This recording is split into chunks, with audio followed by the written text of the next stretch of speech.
Season 3 of Go Battle League has now begun, and the Season 3 update to the attacks and move pools of some Pokemon have now been implemented in the game. Now that we have the actual numbers on these attacks and we can actually see what their performance is going to be, we now know who the winners and losers are of this update. So if you saw my predictive video a couple days ago, seeing who might be better, well, now you get to know who's actually better. So this is the Season 3 update winners and losers video. Let's get into it. And to keep this cohesive, I'll just follow the moves here, let you know what they are for real now, and if Pokemon won or lost because of this attack. So the first move to talk about is Drill Peck. My prediction was that Drill Peck was going to become 70 base power. It is now 65 base power. So bump up from 60 to 65, pretty good, but it's not 70. And that's actually a big problem for the only Pokemon that cares about Drill Peck, Zapdos. Because it's not 70, normal Zapdos still loses to Venusaur in the Great League and still loses to Swampert in the Ultra League.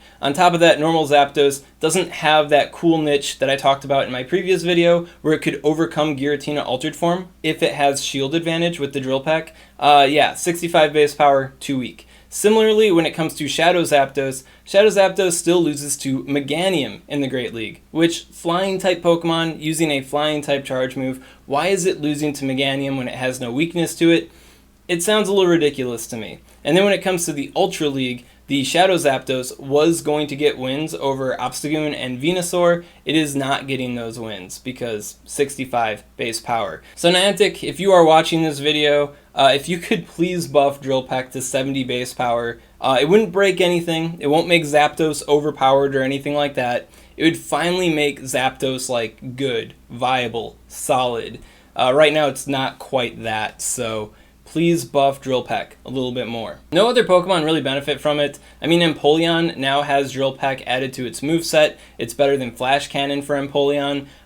Maybe better, maybe worse than Blizzard, depending on the circumstances. If it got buffed, Empoleon really wouldn't notice, so nothing to lose here. Next up, we have Brave Bird. And nothing really gains from Brave Bird, to be honest, except for Skarmory, of course, like I said in the last video. Instead of being 150 base power, it's actually 130. That was my mistake. I don't know why I thought Overheat was 150. Overheat's actually 130 as well. So parallels Overheat, I got that right. But yeah, no, still a cool attack for the Skarmory. Better than Flash Cannon now, of course, because Flash Cannon got that nerf.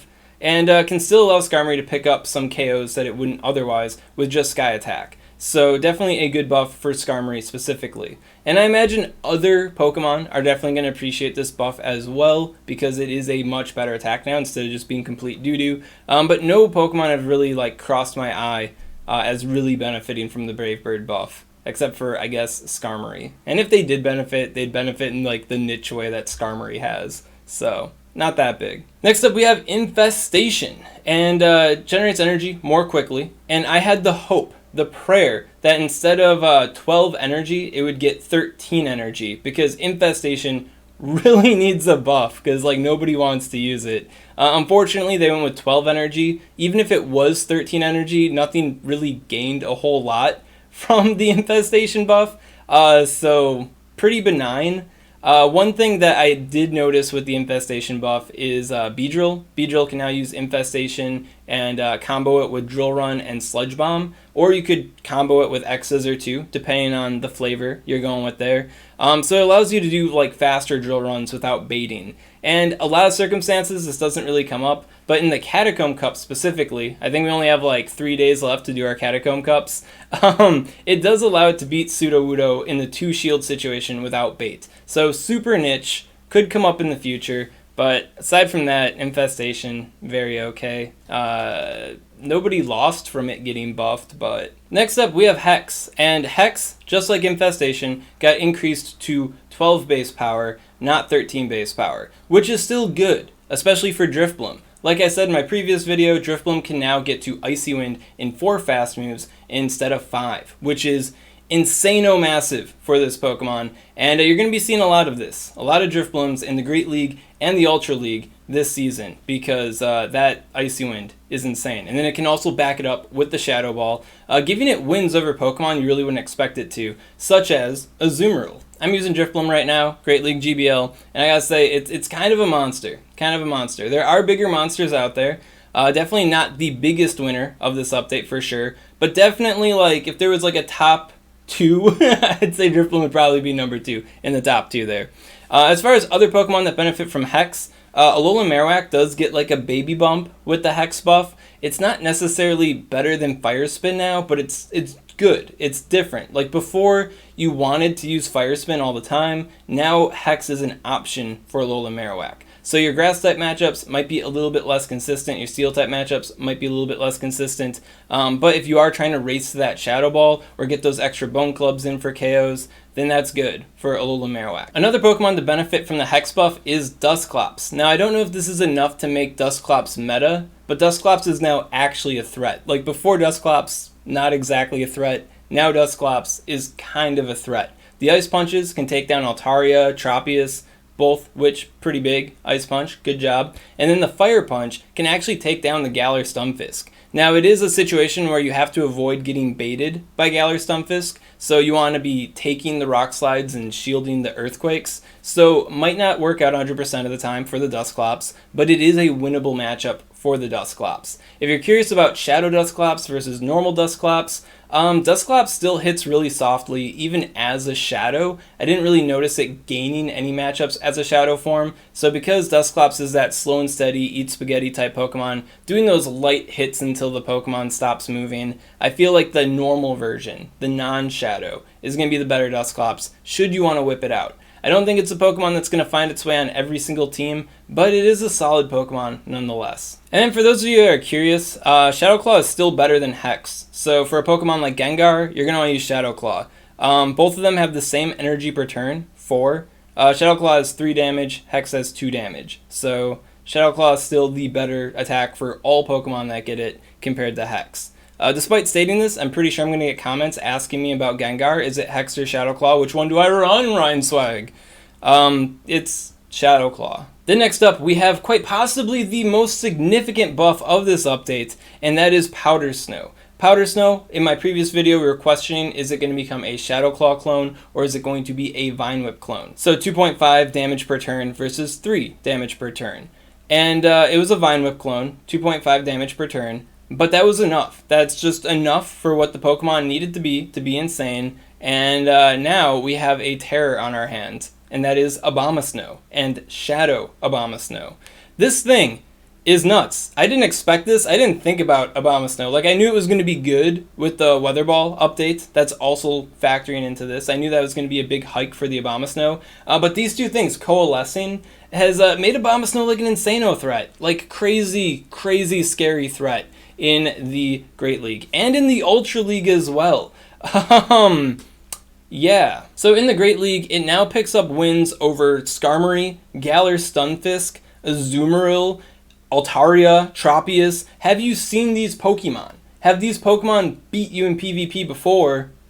Well, Abomasnow of all things beats them now. Now when it comes to the normal form versus the shadow form, which one is better? It's a bit of a debate. As far as what I can tell right now, from what I've looked at, they're about the same. I'd say the shadow form is more aggressive. It's a more scary Pokemon to run into, and if it does get a bit of an energy lead behind it, it can definitely be a bit more terrifying than the normal Abomasnow is. However, the normal Abomasnow does a bit better when at a shield disadvantage. It gets better shield disadvantage KOs, such as the Altaria, the Swampert, and the Venusaur. So it's able to take down those guys in the 0-1. Shadow form can't do that. And then as far as the Ultra League goes, I'm not going to bore you with the details. It's a resounding L for the shadow form. The normal form is the one that you're going to want to max out for the Ultra League. So if you don't have the Hundo Abomasnow already, I guess now's the time to try to get one, because it's going to be pretty wacky in the Ultra League, that's for sure. Other winners from the Powder Snow buff include the Alolan Sandslash. Yes, it's not as much damage as we would have hoped for the Alolan Sandslash, but it does get that victory over Cresselia now, which is really nice. And if it is a Grass Knot Cresselia, not a Future Sight Cresselia, that's the word. If it's a Grass Knot Cresselia, not a Future Sight one, then you can defeat it even at a shield disadvantage, which is pretty hype for Alolan Sandslash. I'd say that's a mega W right there. And then it can also defeat the Swampert and Lapras now win at a shield advantage. So Swampert and Lapras don't get a free ride when it comes to the Alolan Sandslash anymore. They have to be a bit wary of the heat that Alolan Sandslash is packing. And given that Alolan Sandslash beats Drifblim, beats Abomasnow, and I don't want people to know about this, but it also beats Ampharos, unfortunately. These three factors combined, of course, with its wins against Giratina and Articuno and all sorts of other Ultra League Pokemon, I think it's finally a meta-viable Pokemon now. You could take this thing out for a little test drive, take it for a spin, have a good time. Of course, you have to max it out, so maybe wait until you get the lucky trade before you max out the Alolan Sandslash, but definitely a winner here. And then, of course, there is the Frostlass, and Frostlass definitely appreciates the damage bump to the Powder Snow. I'd say Powder Snow is still the preferred move for the Frostlass. I mean, it's the same energy gain as Hex, but more damage, so obviously Powder Snow is probably the way to go here. And it is enough to help it beat the Venusaur in the 2-shield situation. So basically, if Venusaur has a higher attack stat than your Frostlass, they're pretty similar, so if you have like an attack-weighted Frostlass, this isn't an issue. But the problem is that Venusaur, more often than not, should be getting charge move priority over you, which means it's Frenzy Plant, hits you first, KOs you, right? So the benefit with Powder Snow being like a Shadow Claw clone was that in the 2-shield situation, you could consistently beat it because you weren't relying on that final charge move. You just beat it with Powder Snow damage. With the Vine Whip Powder Snow, the one we actually have, you're very, very close to doing that still. The rank 1 maximum bulk Venusaur survives with just 2 HP. So if their Venusaur is not up to par in that respect, you will defeat it. Of course, if you were to go for an attack-weighted Frostlass in the first place, you'd be getting CMP in the other shields anyways, and you'd be winning that way. And one reason why you might want to consider doing that to begin with is because you now defeat Sableye in the 1-shield situation with an attack weight. You get CMP, charge move priority. You lock in the 1-shield situation, Avalanche will KO it. Simple as that. Now in the 2-shield, the Shadow Claw will take you down, so you won't even reach that final KOing charge move, but I'd have to say gaining that 1-shield situation against the Sableye could be pretty big. So if you are looking at evolving a Frostlass, just check its attack stat on PvPoke, and if its attack stat with its IVs is higher than a best buddied Hundo Sableye, then that's probably the Frostlass you're going to want to go with. And then, of course, Frostlass's victories over the Drifblim and the Abomasnow are also pretty hype, but it still has some pretty big losses to like Azumarill and Galar Stumpfisk, so a little bit wary about Frostlass still in the Great League meta. And then we got the Blizzard buff, and there have been 2 situations now where I've seen the Blizzard buff be significant for Wishcash. For example, it can defeat the Shadow Abomasnow. If it doesn't bait, you land the Blizzard, you win the fight. Weaker Blizzard might not be able to do that. And then when it comes to the Drifblim matchup specifically, if you can land the Blizzard, you can also land the fight, because debuffed Blizzard from where it was before wouldn't KO Drifblim, but now it can with the base energy increase. So good job. Also, yeah, it went as predicted. Focus Blast and Blizzard are now clones of each other, so 140 base damage. That's how it went. Now, on to the debuffs and the losers of this situation. So first up, we have Flash Cannon, and the debuff to Flash Cannon was as expected. It wasn't that bad. It's 70 energy now, so it is slower to get to the Flash Cannon. You'd think that wouldn't be a big deal, but it is enough to severely cripple the Ferrothorn, which is unfortunate. So rip the Ferrothorn, of course. Poor Pokemon, never stood a chance. It also hurts Melmetal too, technically, because in the Great League, you could surprise people with Flash Cannon. They're not expecting it, and it can take some stuff out, such as the Toxicroak, which is nice. So that's not an option for Melmetal anymore in the Great League, which is, once again, unfortunate. The main Pokemon that was targeted by the Flash Cannon nerf, of course, is the Registeel. And with this nerf, it does lose to the Giratina Altered form with the Shadow Claw in the Ultra League, in the 1-shield situation specifically. Before it was winning that, now it's losing that. And there are some niche things that it's missing out on too, such as the Altaria in the 1-0 shield situation. So if Altaria spends 1 shield and Registeel spends 0 shields, Altaria can now defeat it, where before it couldn't. But yeah, 5 energy more on the Flash Cannon. Lock on is 5 energy per turn, so definitely not the biggest deal to the Registeel. And then next up we got the Focus Blast nerf, another nerf that was zeroed in on the Registeel here, and I have not seen it get nerfed in any way from the Focus Blast nerf. Normally Focus Blast overkills Pokemon, it like annihilates them completely, and yeah, just decreasing its damage by like 10 base doesn't do anything, doesn't change any of the matchups, and all Pokemon that have Focus Blast, as far as what I have seen so far, don't really lose from Focus Blast being nerfed. Like, people are worried about like Mewtwo defeating Dialga still with landing the Focus Blast. And yeah, no, that was like crazy overkill already. It was like, I can't remember, like 200 something crazy damage. And Dialga has like 170 HP or something to that effect. So the nerf doesn't affect that at all. It has done nothing. So even though these two nerfs are targeted at the Registeel, they really haven't done a whole lot to nerf Registeel all that much. I mean, 5 more energy cost, that's 1 lock-on. So, yeah, just nerf lock-on, you cowards. Seriously. And buff Flash Cannon. Nerf, lock-on, buff Flash Cannon. That's what you need to do, Niantic. That's what you need to do. And then finally, Moonblast. This nerf, the decreased chance of lowering your opponent's attack, it's gone from 30% to now 10%. All I can say with this is, if you were praying for the debuff before to get your wins in, you didn't deserve to win in the first place. And this nerf doesn't truly affect anything from like a matchup data standpoint. It does hurt its like niche viability and its ability to debuff things and then clown them because they're debuffed. But yeah, no, doesn't really matter in my opinion. So I guess Cresselia did lose, but whatever. Now with these move debuffs, it doesn't seem like there's a lot of losers from this update.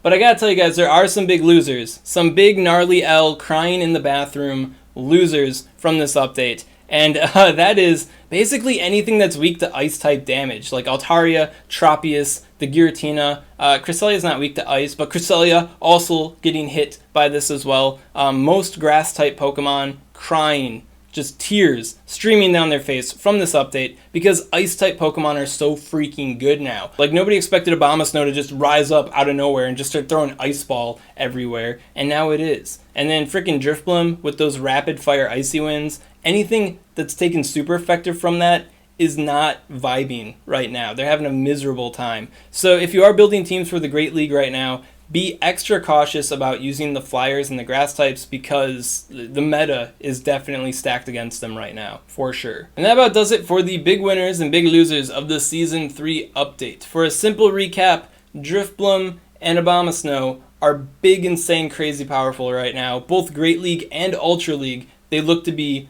very insane powerful. So definitely keep your eyes peeled for that. And of course, the result is Grass type and Flying type Pokemon. They're not vibing. Not a good time. If you got any questions on this content, comment below, let me know what's up. And if I missed any other big crazy winners out there, turn me up to them. You know, I overlook things sometimes. So what to do, right? Increase all of our knowledge. And if you enjoyed this content and you want to see more like it, well, make sure to subscribe to SwagTips.